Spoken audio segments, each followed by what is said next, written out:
Week 1, college football, baby! Thursday night. First up, we got Ohio against Rutgers. Rutgers is a 14.5-point favorite. Starting off with MAC, because there's no other way to do it. Over 51.5.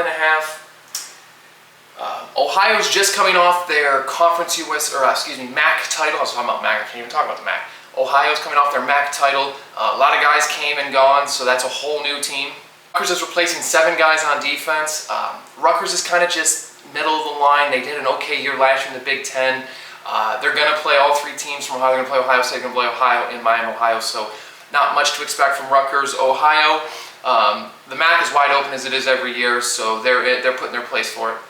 Ohio's got Navarro, their quarterback returning from last year, who runs and throws the ball really well, so that might set up the tempo for offense. I expect them to score a few points today against Rutgers.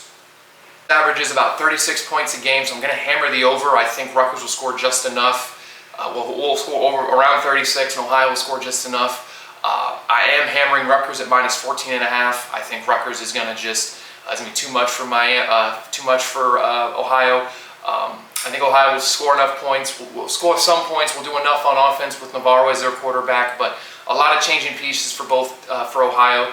Don't expect much of that of them today. Kind of a stepping stone for their season to see where they stand. So give me Rutgers at minus 14.5, and I'm going to hammer the over at 51.5. I think Rutgers will score dang near close to that, and then Ohio will put up just enough points. But I still take Rutgers at almost over 2 touchdown favorites. Nebraska versus Cincinnati in Arrowhead. Nebraska is a minus 6.5-point favorite. I am hammering that. I love Nebraska. They are going into a 3rd year with Matt Rhule. He's always had big year 3s at his old schools. Dylan Raiola is going to have a great year, I think, with him and Matt Rhule finally having a couple years under their belt. I think Nebraska's offense is going to be ready to rock and roll. Surprise a few teams. I think Nebraska is going to surprise a lot out of the Big Ten. See what they can really do in the Big Ten stands. But I like the offense for Nebraska, and I like their team. Nebraska on paper looks like they are going to have a solid year on paper. I like defensively, both sides of the ball look really good. He's coming off a horrible end of last year, losing 5 straight games. Not really a conversation in the Big 12. Not really have much expectations this year in the Big 12. So we'll kind of see what Cincinnati brings to the table.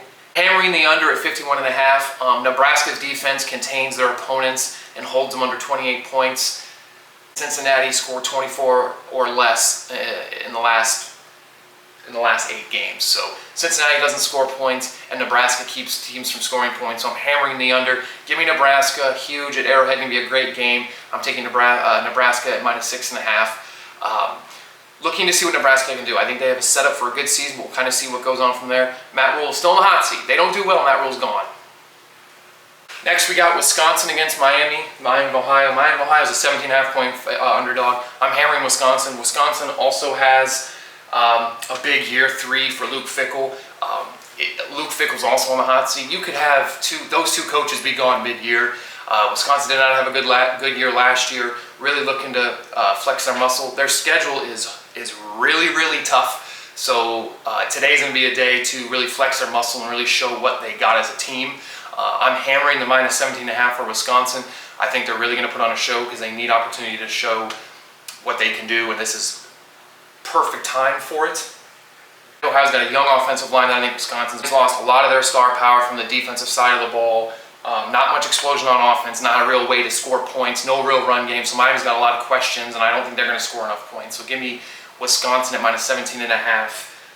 And I'm hammering the over. I think Wisconsin scores that alone. They're really looking to flex their muscle tonight. UCF minus 20.5 against Jacksonville State, the reigning Conference USA champion. UCF kind of had a subpar year last year in the Big 12. Frost is back for his 2nd campaign, one of the better coaches. Led them to an undefeated year in don't quote me, but whatever year that was. Not a bad year. It's got a strong 1-2 punch offensively in the running back area. They have a strong defensive line. Still don't have much expectations for them in the Big 12. Bottom quarter of the last 4 teams last year. Kind of think they're going to be in the same spot this year. They may have a couple surprise wins. Transfer quarterback Cam Fancher coming in. Has a lot of eyes on him. I think he's going to put up some offensive numbers for UCF. Jacksonville State's got a new first-year coach, Charles Kelly, and 51 new players coming in, so I don't see a lot from Jacksonville State. Completely different team. I don't know what they're going to bring, so I'm hammering UCF at minus 20.5. But Jacksonville State's returning Conference USA championship. Conference USA is also kind of a toss-up. A lot of current teams that used to be in the U with well-known names no longer in it. But Jacksonville State's got pretty much a rebuild year. They got all kinds of new stuff coming. So I think UCF rolls. I think UCF rolls big. Whatever the over-under is, hammer the over. I think UCF rolls. And the game of the day, the Bulls. Boise State's coming to Tampa. I would recommend going to this game. I want to go to this game bad. This is going to be a great game. The weather's going to be kind of rainy and icky, so I'm hammering the under. Offensively for USF, they've got their quarterback, Byron Brown, who came back from a nasty leg injury last year. They have a veteran offensive line, and they like to be fast-tempo offense, which I think will give Boise State fits. I'm taking UCF at plus 6.5. Boise State's also on the upset alert. I think USF's offense and how they present it and how they have fast tempo. First game of the year, Boise State better be conditioned. They're traveling. It's a long travel. I think that's going to give them fits. Boise State's defensive line is going to need to put pressure on USF's offensive line. USF's offensive line is good, but they're young and they really don't have any stars or studs, but they're a veteran group. They've been around together. USF has got 13 of the 18 rotation players, either seniors or graduates, so their defense is where it needs to be. Slowing down the Boise State's quarterback. Gentry's no longer there, so the running game is kind of 1-2 punch, kind of what to expect. Boise State has a solid tight end. He's the #1 guy coming back receiving yard-wise. So look for that combo to be kind of a see what happens there, see if that kind of brings implications to the game and the outcome of it. Questions for Boise State on offense, we'll kind of see how that goes. Huge playoff implications for both teams because that 12 seed can kind of line up for both of these conferences. Boise State in the Midwestern, and USF in the American. Huge implications. USF could put this on their resume. Boise could also put this on their resume, but it would give one of those two teams an even tiebreaker. You know, at the end of the year, if Boise's, if they're both 12-1 or a 10-2, and USF beat them, then that's a tiebreaker. So this would be a huge game for playoff implications. Kind of that last playoff team to get in. What kind of energy? I think it's going to be one of the better games. I think Nebraska and Cincy might be a good game because it's an Arrowhead, but USF and Boise is probably the best game of the day. Tune in. Like I said, I like USF at plus 6, and I think it's going to be an upset alert for Boise, so keep an eye on that game. A lot of questions, a lot of thoughts going into that game, especially with all the moving parts and everything else. Rainy weather, so hammer the under. I think it's going to be kind of icky. But yeah, that is week 1.